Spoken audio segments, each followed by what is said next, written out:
Hey, real quick, just hopping in. If you tried to watch my Avatar video and it was out of sync, that was an error because I used the YouTube channel editor, which apparently unsyncs videos for days at a time unless you get someone to fix it, which I fortunately did. So if you clicked off of it because it was busted, it is good now. I'd really appreciate you checking it out.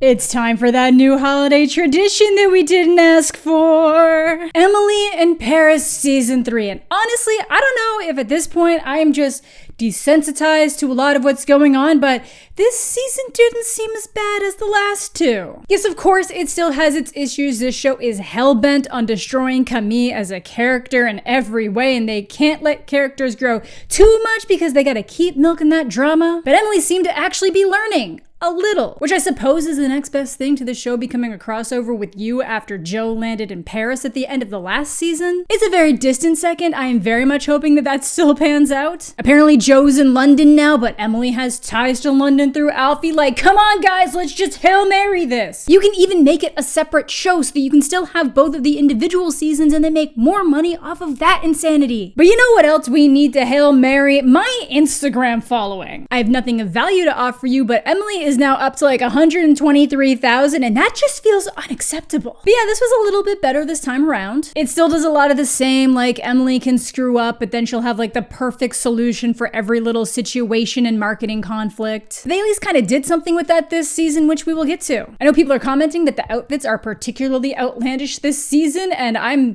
starting to get desensitized to them because it really wasn't until my mom would sit down and be like, huh, that sure is something, for me to even realize that there was something unusual on the screen. But I mean, what do I have to talk about in the clothing department? I'm joking, this is fabulous. It's still loaded with wacky, ridiculous scenarios, but it seemed to come together a little bit better this time around, which I think might make it less interesting for hate watchers. This whole season is essentially a reinvention for so many different characters to ultimately get them right back to where they started, and some definitely weren't reinvented for the better, but that's okay, I guess. Though I do think they ruined Sylvie. At first she's an idiot, then she's an arrogant idiot, then she's just terrible to everyone, even the people helping her. She was always stern, but her rudeness was mostly contained to Emily and people she was being manipulative catty with because that's how they were interacting with her. They completely pushed Luke into being the comedic idiot, completely revealing pitches and meeting locations to the competition and having zero awareness. I think they had Mindy singing way too much, like entire songs for multiple episodes with this shitty fade-in text. Like, good for you, girl. But if I want to watch full musical numbers while plot's being progressed, I'll just watch Glee. What's the capital of Ohio? Brittany. Oh. But before diving into the nuance that is Emily in Paris season 3, let's dive into today's sponsor, Raycon. Raycon's everyday earbuds are my go-to when listening to music and audiobooks while running errands, getting in some physical activity, and just doing things around the house. The guy above me can get pretty loud at night, and Raycon are comfortable enough to sleep in because of how flush they stay to the ear. And with their optimized gel tips, they always stay firmly in place and more comfortable than ever. They also have a bunch of great features like being able to switch between sound profiles by holding down the left earbud for 3 seconds. I use Pure for audiobooks, Balance for most music and movies, and then that sweet bass for when I really need beats in my soul. Swapping between awareness and noise isolation modes by holding down the right earbud, and a variety of other control options so I don't need to be near my device to make changes. With 8 hours of playtime, a 32-hour battery life, compact fit, and a variety of colors, Raycon are guaranteed to have the perfect pair for you. So if you want to try out Raycon for yourself, head on over to buyraycon.com/Jedi or click the link in the description down below to save 15% off your order today. So before moving into where we're going, where did we leave off with Emily in Paris? Madeline showed up from Chicago and essentially ran Savoir into the ground, resulting in Sylvie quitting and taking all of the staff with her to her new company and eventually inviting Emily along. But after Emily decides to break her pact with Camille and express her feelings for Gabriel, she realizes that Camille never kept the pact and was working to get Gabriel back the entire time, railroading her love confession and ending the season off with the presumption that she'd end up returning to Chicago. She got disaster trauma bangs and everything. But then the new season starts with her juggling both jobs. Mindy makes her realize that she ultimately wants to stay in Paris, which means staying with Sylvie is better for the long term, but she doesn't cut Madeline loose, which is gonna blow up in her face. But shockingly, she's doing a great job juggling both sides, like Antoine and Gabriel don't sell her out after seeing her at both meetings, but after getting an opportunity from her ex, no idea why he lobbed it her way, to pitch the Mick Baguette, she makes the choice to bring the pitch to Sylvie, who doesn't actually originally want it because it's it's McDonald's, but they find a way to make it seem elevated. And it's not even her that ends up blowing her cover, it's Luc. He just flat out tells Madeline that Emily is working for Sylvie and bringing her a massive client. He didn't know she was playing both sides, but you figure he would have caught on and not given Madeline all this information? Luc, I know you're occasionally obtuse and goofy, but my god, man! He then does the most stupid things and tells Madeline exactly where the McDonald's pitch is gonna be. So obviously she crashes it, Sylvie fires Emily when she realizes what's going on, and they both lose the McBaguette. The real tragedy of this season. And for some reason, Madeline doesn't fire her, even though she's the one who should be more pissed because Emily brought Sylvie a major client. It's just messy. And then her relationship kind of blows up because even though at the end of the last season she was on her way to express her love to Gabriel while she's still dating Alfie, she does end up keeping things going with him, and he's upset at her for missing his going away dinner that she planned. So disaster for Emily, as one would expect to kick off this fresh season. So the work drama obviously ramps up. Emily's now working against Sylvie and trying to maintain all the contracts they already had, while Sylvie is poaching them away from her, which was her plan all along. I feel like the showrunners must have acknowledged the very obvious, or at least my criticism of obviously there'd be non-compete clauses in Sylvie and everyone else's contracts. Meaning you can't poach clients away from your former employer, and I'm sure that Sylvie must have been aware of that. And if she's not, they're telling me that Sylvie is an idiot. So while they're running around trying to pull in new and existing clients based on the Savoir repertoire, Madeline's making it to all the existing meetings to point out, hey, non-compete, dumbass. So no one's really getting the benefits of the clients except for the ones that seem to fall outside the non-compete, like Pierre Cadeau. I don't remember why he doesn't fully fall in the non-compete. I feel like it was probably addressed last season, and I just don't remember. So if you do, leave it down below. So things are a mess on both sides. The French clients don't want to work for Madeline, who can't find a replacement for Sylvie that they'd respect, so they're starting to drop off. And Sylvie's struggling to start from scratch with her entire team. But Emily has the solution. Get Madeline to beg Sylvie to come back, which goes about as well as you can expect. Me at an American company, it's like, you in that dress. It just doesn't fit. But she probably pretty quickly regrets that choice when her last client, Pierre Cadeau, signs with a new company, JVMA, under their noses and publicly announces it at that very moment. JVMA will be acquiring Pierre Cadeau.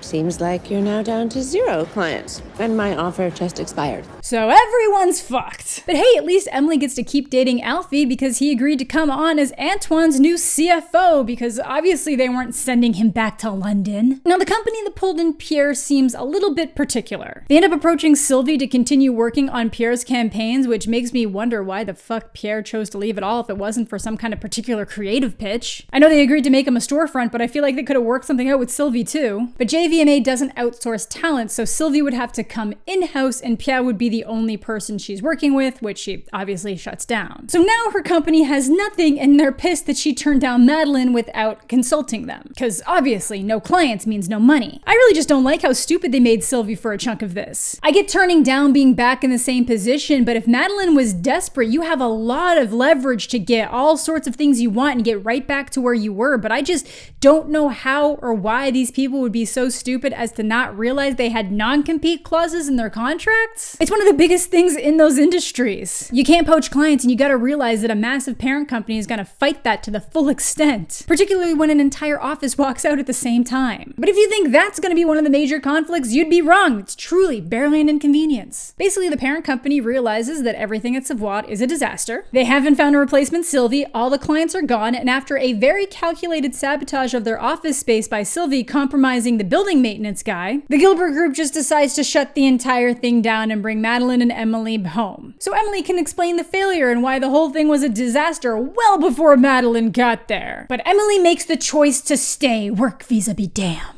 Which means we're back to Emily, the social media star. Touring around France, being fairly obnoxious at times, but those social numbers are a boomin'. I don't even know why she's worried about a job when she could very clearly be making more money and taking advantage of more opportunities as an influencer. Instead, the show just uses it as a convenience when needed. At some point, Sylvie wants a meeting with a woman in charge of La Liste, which seems to be a list of the top people to watch out for in France. But apparently this woman is a bitch and really difficult to get a hold of. It's impossible. She's a bitch. I knew it. She follows me. So Emily tries to use this connection to get Sylvie on the list, but she doesn't, and somehow Emily not only ends up on the list, she's the cover of the story. And still, that doesn't really end up amounting to much of anything. It causes some issues with Sylvie and like her perception of herself and, you know, different things with Emily. But this should have been huge for Emily. She is a full-fledged niche internet micro-celebrity that just got put on a list that is seen as important enough for Sylvie to covet it, and she didn't just make the list, she's the fucking cover. Which she absolutely would have known about because they would have wanted exclusive cover photos of her. The fact that she's remotely concerned with getting her marketing job back is astounding, but that's fine. I kind of jumped ahead here because we are still with Emily the unemployed, which obviously isn't gonna last long, because even when she's not working, she's just constantly pitching ideas. And yeah, I guess that's why you might want your job back if it's something you really like, but you can just pitch your own marketing ideas to yourself and grow your own brand. But the last thing that Emily was working on for Madeline was this face filter app,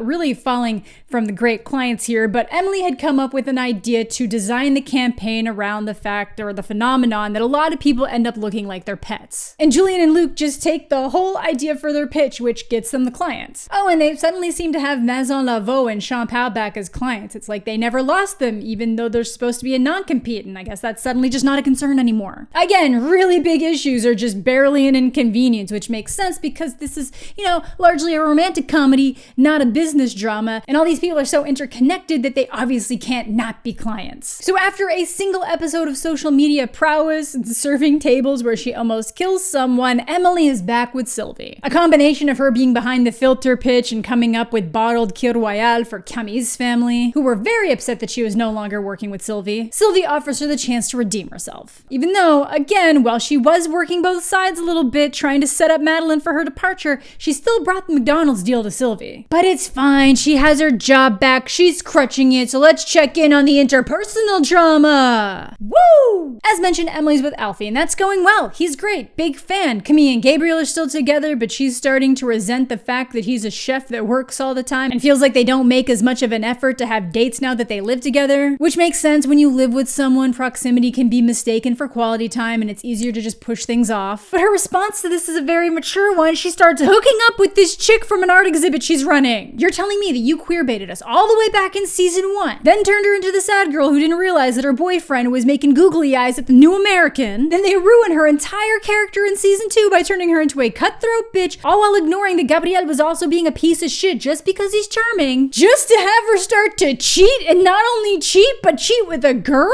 It's too late, Emily in Paris. Too late. I get that she needs rivals, but the character assassination of Camille is just tragic. So this girl Sophia is also just down to encourage polyamory, which is fine as long as everyone's aware of it, which they're not. And obviously Emily ends up walking in on them making out and doesn't tell Gabriel, mainly because Mindy tells her to mind her business, even though, like, you know, he's being cheated on. It's a little bit different. And I saw Camille and Sophia making out. Sexy. Clearly the show wants Emily and Gabriel to be the endgame. They continuously hang out through this show as just friends, but in kind of intimate ways. Like, things are going great with Alfie, but people keep commenting what a great couple she and Gabriel make. And I'm sure a part of her is still into him, but she says she's all in with Alfie. Which I believe, you know, if you can't have the person that you wanted, you do have to move on. But it's Emily in Paris. We all know what we're gonna get here. But the drama, she gets more intense. Mindy reconnects with an old crush from her school days who conveniently happens to be the son of the owner of the company that stole Pierre Cadeau from Sylvie, who's also apparently a massive creep. So on top of him causing massive drama with Mindy's current boyfriend, Benoit, who I honestly completely forgot about, this whole side story, no recollection. She's doing great though, singing at a jazz club. Someone's cousin had a great time with these lyric pop-ups. But once this new guy, Nicolas, makes his appearance, the relationship with Benoit falls apart from jealousy and because Mindy is trying to get him to sell the song he wrote about her and their love for an advertisement to Nicholas's company. So now Mindy is dating the guy who stole Pierre Cadeau away from Emily's company. Sick. Definitely not gonna be any issues there, and I can really tell how much she cared about Benoit. Even Sylvie gets added to the relationship drama when her affair partner starts being jealous of her husband who's around to help with the new company, but then by the end, she is indeed just back with her husband. So French or something. For now, Emily's relationship drama has been the most minimal, so obviously that means more work-related drama. Pierre ends up crawling back to Sylvie because of how unhappy he is with JVMA's work for his store. They're used to his eccentricities and are willing to babysit him. Nicholas is not. And Nicholas actually ends up asking Sylvie's company for help, which they think is great, but JVMA don't want their help to deal with Pierre, just his brand. They now want to remove him from the brand entirely. And he has no idea this is coming, thinks he's headed for a celebration meeting, and gets hit by a car. Not dead though, thankfully. But now no one wants to tell him that JVMA is planning to go ahead with the store open as scheduled and replace Pierre with Gregory, the young designer who's had an ongoing feud with him. Which kind of sucks because it feels like they're setting Gregory up to be dunked on again, and we find out that this whole feud started because he was photographed in a compromising position and Pierre started calling him Gaggery to the press. My guy, what the fuck? Close your mouth, Gaggery. You're not in Rome. And also, I can't imagine Gregory wanting to come in as a designer for Pierre Cadault's name. He's his own designer. Why would he want to design under the name of his biggest rival? The answer is plot convenience.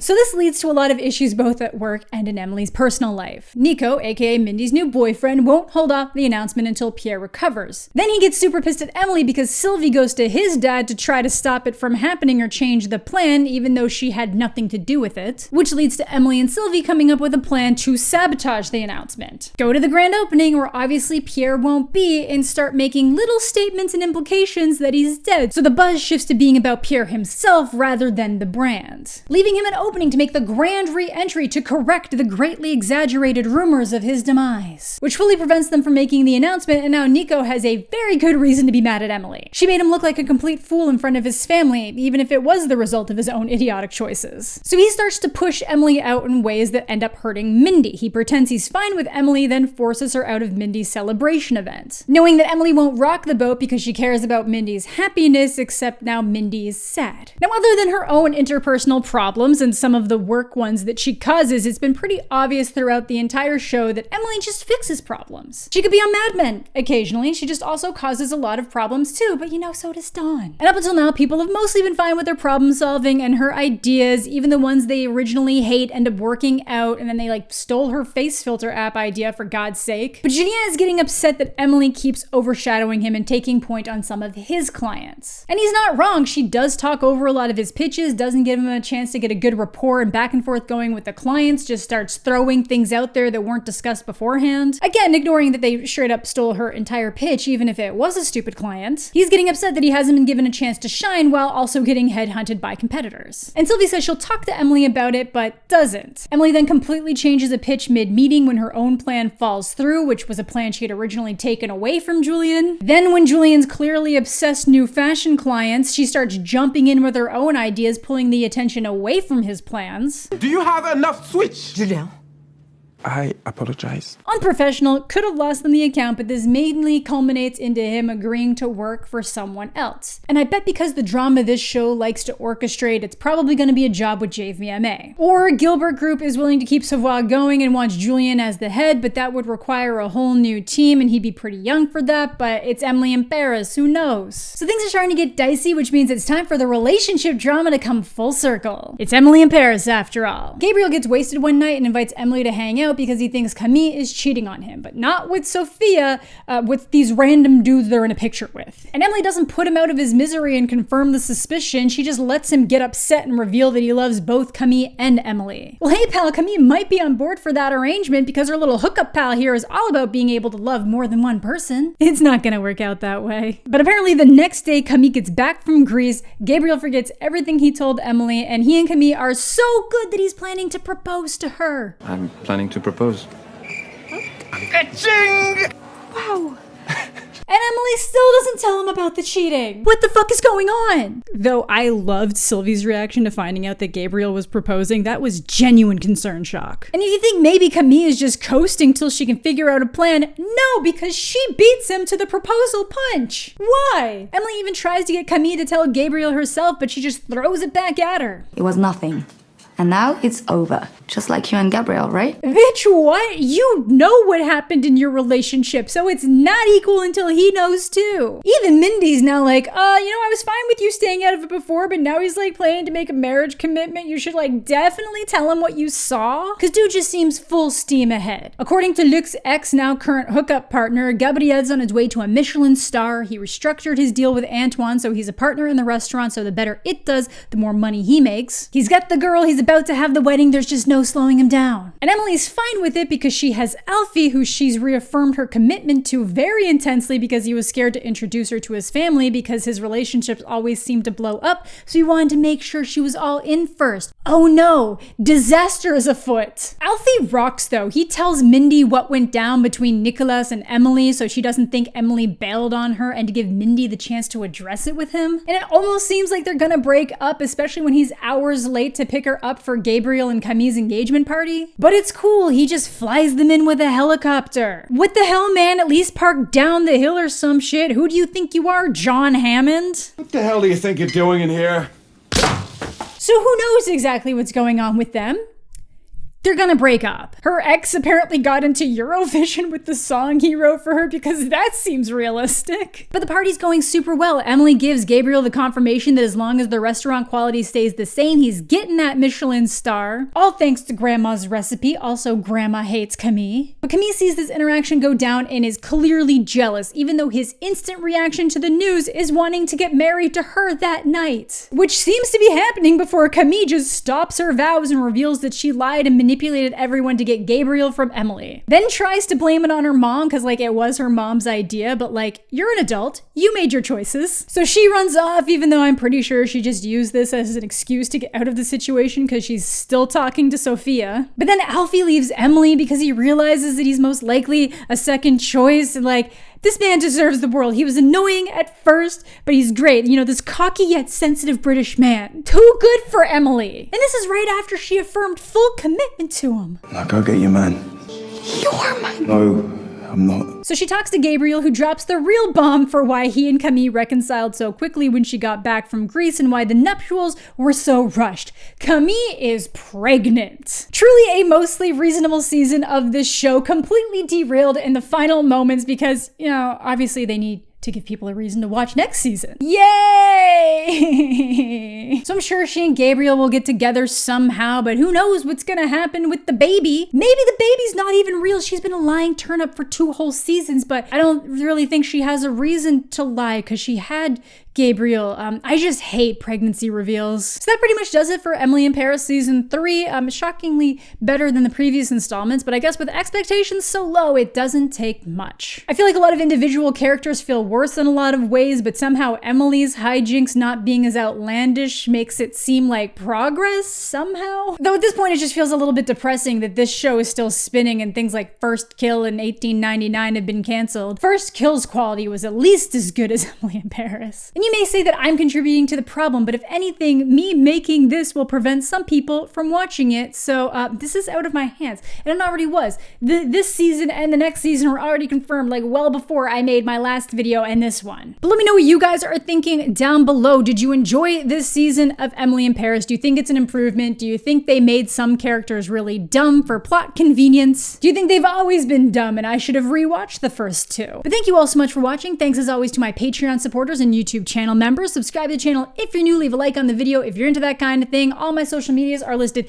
down below. I hope you're all having a fantastic day. I'm mostly okay, and we'll catch you all later.